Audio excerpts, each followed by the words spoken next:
everyone, Mitch coming in from the Commander's Core studio. Welcome to the show. So on today's episode, I've got an exciting one for you with the most fun tribal commanders to build right now. And of course, there's a handy dandy card list link in the description below in case you're interested in any of these cards. So with all that said, let's jump into them. First off, an incredibly underrated commander, Sigarda, Font of Blessings. A 4/4 Angel with Flying for 4 mana in Selesnya. Other opponents you control have Hexproof. By the way, you can look at the top card of your library anytime and, oh yeah, hey, little thing right here. May cast angel spells and human spells for the top of your library. This is absolutely amazing. Such a solid commander. And one that, well, again, gets ignored, and also especially for human tribal specific, which is an amazing tribe around this one. Mentor to make a great card that works in tandem with this. Hey, another creature with power 2 or less enters. You can pay 1 if you do draw a card. Opening up the top of your library again is massive with this commander. Again, let's say there's a land on top. Oh, okay, cool. I play a human. I draw off of this, and I draw that land. Oh, maybe that unlocks another human I can play off the top of my library to keep going. Of course, a lot of utility humans as well. Somberwald Sage, a great one. 0/1 human druid can tap to add 3 mana of any one color, only to cast creature spells. But again, here's the thing. You're going to be casting a lot of creature spells throughout the game. This is an amazing card for an amazing commander. Again, humans have so much support that players don't realize because, well, there's just a lot of just creatures out there that are just human, and that kind of gets ignored versus like, oh yeah, soldier, knight, all those things. No, human is where it's at. An amazing commander, one that protects your team, gives you a lot of card advantage. Check it out, pick it up, build around it. Moving on, Kaza, Roil Chaser, a 1/2 human wizard. That's right, wizards. Amazing commander for 2 mana, and is it flying and haste? Tap the next instant or short spell you cast this turn costs X less to cast, where X is the number of wizards you control as this ability resolves. Yeah, it's a great way to essentially reduce the cost of spells by an insane amount. Again, go wide with your army and all of a sudden tap this and reduce the cost of your spells in your turn by a ton. But of course, you can do even more than that because, yeah, there are, well, wizards out there that also tap to untap.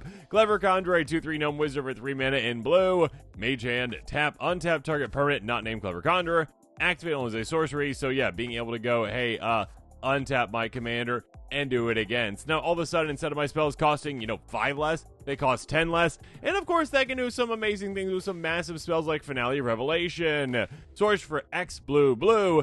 Draw X cards if X is 10 or more. Instead, shuffle your graveyard in your library, draw X cards onto 5 lands. You get X mana size the rest of the game. And exile this one. Yeah, massive X spells are huge for a card like this. You can do so many awesome and amazing things. It's a commander, again, that is so underrated. Go wide with wizards. Utilize that tap effect and cast some massive, massive spells in absolutely no time. Have fun with this one. Ardyn, the Usurper, is up next for Demons. A 4/4 Elder Human Noble for 8 mana in black. Demons you control have Menace, Lifelink, and Haste. That is an amazing combination. Again, swing right away with that Haste, gain a ton of life, and of course, well, your opponents have to dedicate more blockers to your massive demons. Oh, and by the way, beginning of combat on your turn, exile up to 1 target creature card from a graveyard, not just yours. If you exile a card this way, create a token's copy of it, except it's a 5/5 black demon, which again has, well, Menace, Lifelink, and Haste. It is such a solid commander, one that, yes, does cost a lot, but you can focus a lot on, well, ramping. You can focus a lot on getting a lot of mana out. Black's got a lot of rituals. You got a lot of ways to get things into play quickly. And, of course, some just devastating demons that can control the board while you're doing so, like, Artistry of Depravity. 5/4 Demon Flying for 5 mana in black, meaning if each opponent's end step, the player chooses 2 creatures they control, sacrifices the rest. Again, forcing your opponents to have not a very big army at all, and also a lot of creatures in the graveyard is great for you and great for your commander. Demonic Covenant. This is such a fun one as well. A demon for 6 mana, demon enchantment, I should say. Whenever one or more demons you control attack a player, draw a card and you lose 1 life. Oh, and by the way, beginning of your end step, you make a 5/5 black demon creature token with flying, then mill 2 cards. 2 cards that share a card type this way, sacrifice this. Yeah, here's the thing about this one. It's going to give you a lot of value while it's out there, and also make a demon too, which is quite great. Yeah, anyways, hey, yeah, again, Menace, Lifelink, Haste. What else is there to say other than, yeah, just cheat things into play, basically. Get a ton of extra value. Everything is a demon. Such a fun commander. Moving on, Zinnia Valley's voice in a direction that, well, many players out there have never thought of. Slivers. That's right, Slivers. For this 1/3 bird bard with flying for 3 mana in Jeskai. Plus X plus 0, where X is the number of other creature control base power 1. Oh, and by the way, creature spells you cast have offspring 2. Meaning pay additional 2, you get a copy of it at, say, 1/1. But again, 1/1 in Sliver type is, well, amazing. Because you have all those other Slivers out there, all those other pump effects, which are great. But of course, you also have ones like, oh, I don't know, Lava Belly Sliver. Hey, Sliver creatures you control have, when it enters the battlefield, 1 damage target player, planeswalker, you gain 1 life. Doubling up on this can be absolutely amazing, obviously. Again, sliver after sliver after sliver coming into play. Getting a second one of these, a lot of extra damage, a lot of extra life gain. Oh, and by the way, Synapse Sliver, cards like this. Whenever a sliver deals combat damage to a player, its controller may draw a card. You're getting a second one out there means you got double Coastal Piracy and all the amazing things out there. Yeah, doubling up on your slivers again with a go-wide strategy, with a Lord strategy like Slivers is absolutely incredible, going super wide, super fast, and having all the amazing things. Moving on, Oona, Queen of the Fae. Such a solid, old-school commander. One that is still such a heavy hitter and so much fun. A 5/5 Fairy Wizard flying for 6 mana in Dimir. By paying X in Dimir colors. Well, hey, choose a color. Target opponent exile the top X cards of the library. For each card of the chosen color exile this way. Make a 1/1 Fairy with flying. Now, here's the thing about this one. Yeah, a lot of amazing things with this one. Of course, if you do have infinite mana, congratulations, you win. You take your opponents out. That being said, you don't have to do that. You can just make a ton of fairies, and they can hit really hard. Glen Elender Liege is amazing. Other blue creatures you control get ++1, black creatures ++1. Again, your fairies are blue and black. Now you're making 3/3 fairies for every single of those cards that you get rid of, basically. Abria, Dreaming Duelist, yet another way to punish your opponents. 2/2 flash flying. Hey, whenever another fairy enters battlefield to control, each opponent loses 1 life. Drain your opponents a ton the second that you activate your commander. Get a lot of fairies into play, and it's absolutely devastate them. So, devastate them in the air, devastate them with ETBs, devastate them with your amazing fairies, and just dominate the game. Next up, the Council of Four and Knights. A 0/8 human noble for 5 mana in Azorius. Whenever a player draws their second card during your turn, their turn I should say, you draw a card. Whenever a player casts their second spell during their turn, you create a 2/2 white knight creature token.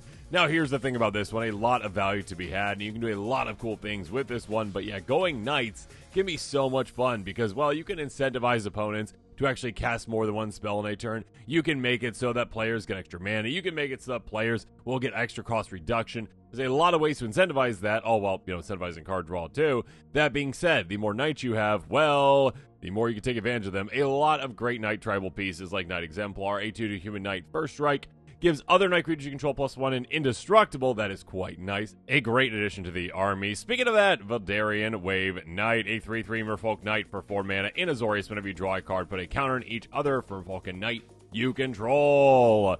Yeah, you're going to be drawing a lot of cards. Again, your commander gives you extra card draw. Your army gets bigger and bigger and bigger, and you can absolutely dominate with a commander like this, utilizing all those additional juicy resources that your opponents are granting you throughout the game, and having your knight army absolutely devastate your opponents.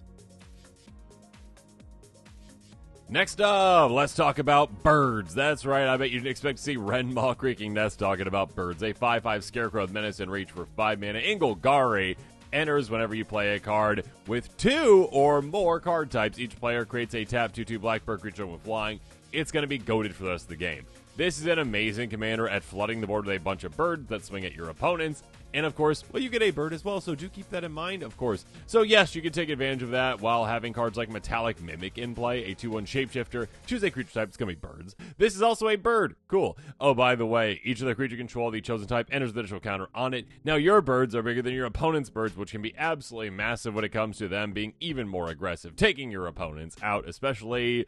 And yes, of course, yeah, winning those bird battles that are going to be happening. Speaking of that, take advantage of birds getting taken out. Species Specialist, a 2/3 human warrior, enters the battlefield as a creature type. It's going to be birds. Whenever a creature totem type dies, you may draw a card. So yeah, draw a ton of cards off of this. Again, literally every single time your commander comes in a player, you're playing cards with 2 or more card types. Well, all of a sudden, you get birds in play for everyone. So yeah, utilize this to its best effect, flood the board with birds, and take advantage of the bird army that you are making as well. Moving on to Kykar Winds, Fury, and Spirits. A 33 bird wizard with flying for 4 mana in Jeskai. Whenever you cast a non-creature spell, you make a 1/1 white spirit control with flying. Sacrifice a spirit to add a red mana. You can go in a lot of different directions with this one. You can go like Spellslinger, you can go Storm, you can do a lot of cool things. And yes, you can go Spirits and absolutely dominate with them. You know what works really well with Kykar? Well, Kykar does. Zephyr Awakener, a 3/4 bird wizard with flying for 4 mana in Azorius. If you cast a non-creature spell, choose one. Basically blink another creature or make another spirit with flying. So yeah, you can make double these spirits essentially, utilize those throughout the game, and of course pump them with some amazing spirit effects. Drogskol Captain, a 2/2 spirit soldier with flying, gives you other spirits +1 and hexproof, which can be an absolutely amazing thing, of course. Yeah, you can absolutely flood the board in no time at all, utilize those amazing spirit tribal aspects, and absolutely dominate and take over the game with your really fun commander. Next up, Aragorn the Uniter in Soldiers. That's right, a 5/5 human noble for 4 mana, every color but black. Whenever you cast a white spell, you make a 1/1 white human soldier creature token. Cast a blue spell, scry 2. Cast a red spell, 3 damage target opponent. When cast a green spell, pump a creature +4/+4. A lot of amazing things happening with this one, but yeah, you can make a massive human soldier army in absolutely no time by playing more and more and more creatures, and you can make even more by playing Queen Elenial of Ruark. This is a star elf noble that's powered to each with a creature you control, so it's going to be absolutely massive. Oh, and by the way, if one or more creature tokens would be created on your control, those tokens plus an additional 1/1 soldier are created instead. So yeah, double up your soldiers every single time. Oh, and hit even harder, even better with Harbin. 3/2 human soldier flying. Whenever you attack with 5 or more soldiers, you can show a +1 and flying until end of turn. Yeah, basically make your entire army evasive and also pump them at the exact same time. A lot of amazing multicolor support cards that can really help you out with a commander like this for a soldier build. And finally, Massive Mystery, such a fun elemental commander, a 5/5 elemental, first strike, vigilance, and trample for all the colors. Wooburg, the best color combination in my opinion. Beginning of combat on your turn, other target elemental you control gains Myriad until end of turn again, which means when it attacks, hey, all of a sudden, for every single opponent other than the defending player, you get a token that's a copy of it that's tapped and attacking. So yeah, you can do some absolutely incredible things with that, like, oh, I don't know, utilizing Risen Reef. Hey, whenever this other elemental enters the battlefield, you control the top card of your library. If it's a land card, put it on the battlefield, tapped. If you don't put it on the battlefield, put it in your hand. You're getting so many triggers off of just literally one swing with this, with Myriad, getting so many tokens of it, looking at the top of your library, throwing a ton of things into play, getting a ton of cards. And you can do even more with things like Yorick the Desecrated, Death Touch Lifelink. If a permanent causes a trigger ability to trigger, hey, when it enters, hey, you're getting an extra. You're getting an extra trigger, basically Panharmonicon, essentially. You're doubling up on all of your triggers, which means that your Massive Mysteries Myriad is even better. You can do some really amazing things with this one. Of course, obviously, I mean, extra combats can help you too with this as well, but it's such a fun elemental tribal commander. And with that, this episode is coming to a close. As always, comment below with your thoughts on it. And of course, as always, thanks again and have a good one.